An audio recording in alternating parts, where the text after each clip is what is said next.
পেরে তারা বলবে ভাত দে ভাত দে, কিন্তু ভাত তারা কোথাও খুঁজে পাবে না। বাংলাদেশের মানুষ রাস্তায় নামবেন একটাই দাবিতে, ভাত দাও, ভাত দে, ভাত দে, গরম ভাত দে। এই স্লোগান বোধহয় আবার বাংলাদেশের রাস্তায় শোনা যেতে পারে 2025 সালে। আশা করি এই মদনরে কম বেশি সবাই চিনতে পারছো। কিন্তু এই মদনা যতই মদনামি করুক, তারা একটা কথা কিন্তু ঠিকই সত্য হয়েছে, বাংলাদেশের কিছু বাঙালিরা কিন্তু এখন আসলে ভাত পায় না, তারা ভাতের অভাবে আছে।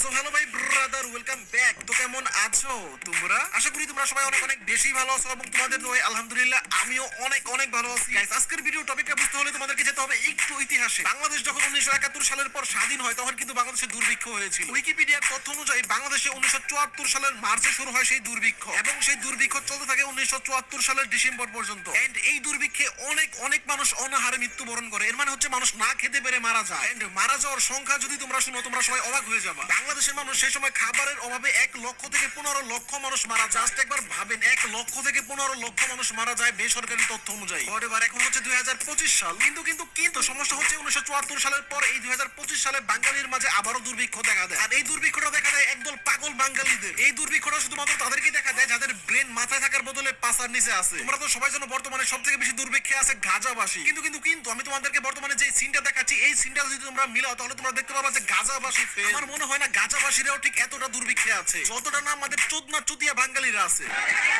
সত্য কথা। এই মুহূর্তে ফিলিস্তিনের গাজার মানুষদের চেয়েও বেশি ক্ষুধার্ত ঢাকার মানুষ। তা না হলে ভাত খাওয়ার জন্য মানুষ এমন উগ্র হয় কিভাবে? ভিডিওটি দেখে যে কারো মনে হতেই পারে এটা কোনো যুদ্ধ বিধ্বস্ত দেশের ভিডিও, যেখানে খাবারের অভাবে মানুষ দিনের পর দিন না খেয়েছিল, আর চোখের সামনে খাবার দেখতেই তাতে হামলে পড়েছে। কিন্তু এমনটা যারা ভাবছেন তাদের জানিয়ে রাখি, এটা কোনো যুদ্ধ বিধ্বস্ত দেশের ভিডিও নয়, বরং এটা ঢাকার ফুটপাতে গড়ে ওঠা একটি খাবার হোটেলের চিত্র। এই মানুষগুলোকে দেখে আপনার মায়া হতে পারে, মনে হতে পারে কতদিন এরা খায়নি। মিজানের গরিবের এই বুফেতে এখন এমন সব গরিব প্রাণীর দেখা মিলছে যারা মানুষ হয়েও কোনোদিন ভাত খায়নি। আর তাই তো ভাতের মার না ফেলতেই, ভাত ঠিকভাবে পরিবেশন না করতেই শুরু হচ্ছে ভাত নিয়ে গাড়াগাড়ি। ওদিকে তরকারির মাংস আলু সেদ্ধ না হতেই কড়াই থেকে তরকারির পানি নামানে ঝোল প্লেটে উঠিয়ে নিয়ে অপেক্ষা করে কখন ভাত হবে। আর এই ভুখানাঙ্গাগুলো জীবনে প্রথমবার একটু ভাত খাবে।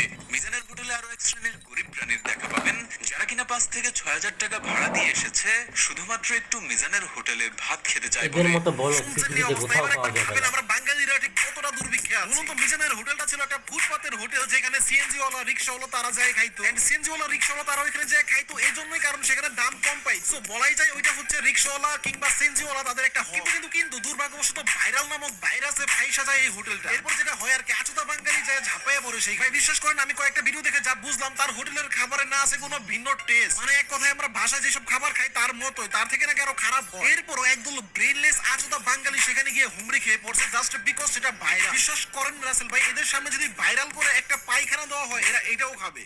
ঠিক বলেছেন, সঠিক বলেছেন, ঠিক বলেছেন। ভাইরে ভাই, এখন এমন এক অবস্থা হয়েছে সেখানে এখন রিকশাওয়ালা সিএনজিওয়ালারাই খাবার পায় না। 1 ঘন্টা পরে খাবার পাই, তুমি টিকিট পাইতে গিয়ে টিকিট পাই না, নিতে পারি নয় দেন। কত মানুষের ভিড়, হাজার হাজার লোক। এটা যারা রিক্সা চালাইতেছে ওনাদের জন্য খারাপ হইতেছে।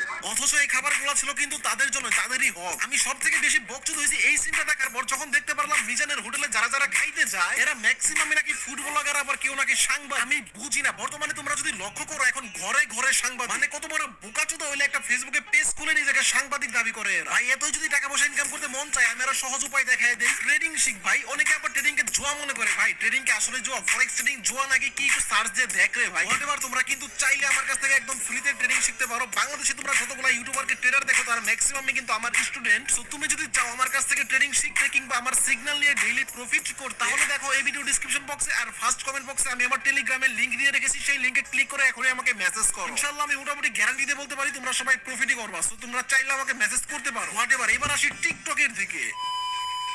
অনুপ্রেরণার আরেক নাম জর্জ বিল্লাল ভাই।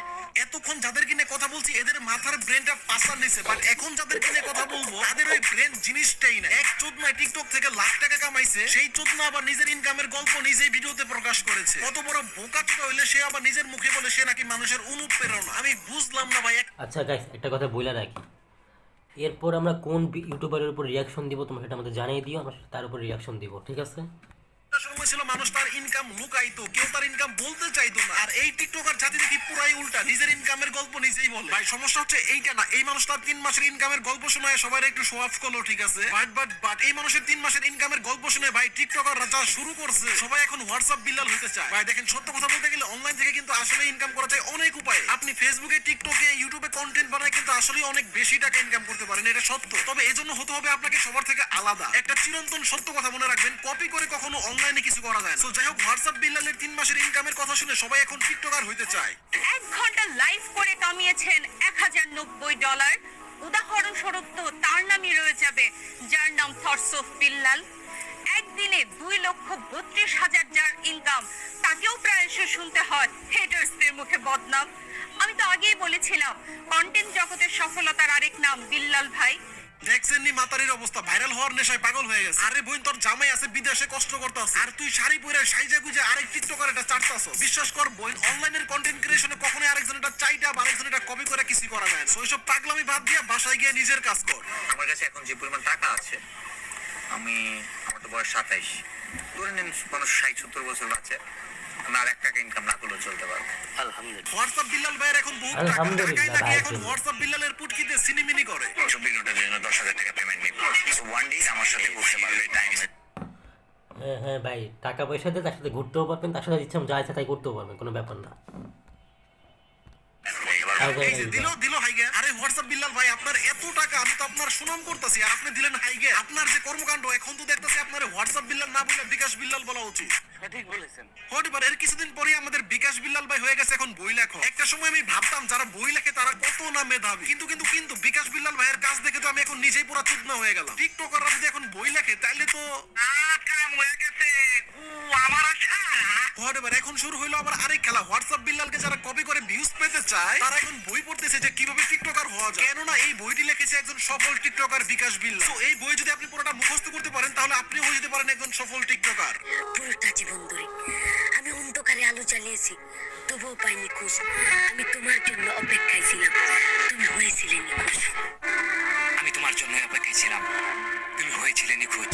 আরেক চুদনার কাজ দেখেন, মোমবাতি জ্বালায় এসে বই পড়তাছে। কারণ টিকটকার ভাইকে হতেই হবে, টিকটকার হতে না পারলে কিন্তু জীবন মানে চুদনাগুলোর কাহিনী দেখছেন ভাই, বয়স থেকে আমার হাসি পড়তেছে হালাকো কাহিনী দেখে। এবার এই 2 চোদনারা যেভাবে রাতের আলোতে মোমবাতি জ্বালায় বই পড়ে মুখস্থ করতেছে, এইভাবে যদি ওরা আসলে ফোকাস দিয়ে স্কুল কলেজের বই পড়তো, তাহলে এতদিন ওরা ডাক্তার ইঞ্জিনিয়ার হয়ে যাইতো। কিন্তু না, ভাইদের মাথায় এটা ভুলেও এই স্বপ্ন নাই যে তারা ডাক্তার ইঞ্জিনিয়ার বা অন্য কিছু হবে। তাদের মাথায় শুধু একটাই স্বপ্ন, কিভাবে তারা সফল টিকটকার হবে। তাদের অন্তরে এখন একটাই ইচ্ছা, একটাই স্বপ্ন, বিকাশ বিল্লাল ভাইয়ের অনুপ্রেরণায় তারা যেন একজন সফল টিকটকার হতে পারে। তো এই ছিল আজকের ভিডিও। আপনিও যদি চান একজন সফল টিকটকার হতে, তাহলে এখনই যান বিকাশ বিল্লাল ভাইয়ের বই কিনেন। স্কুল কলেজের পড়ালেখার বই সব ফালাই দিয়ে এখনই বিকাশ বিল্লাল ভাইয়ের বই মুখস্থ করুন। এই ছিল আজকের ভিডিও। যারা ভিডিওতে এখনো লাইক করোনি, তো আজকের ভিডিও এটুকুই ছিল, দেখাবে পরবর্তী ভিডিওতে। লাইক সাবস্ক্রাইব করে দিবেন। ধন্যবাদ সবাইকে।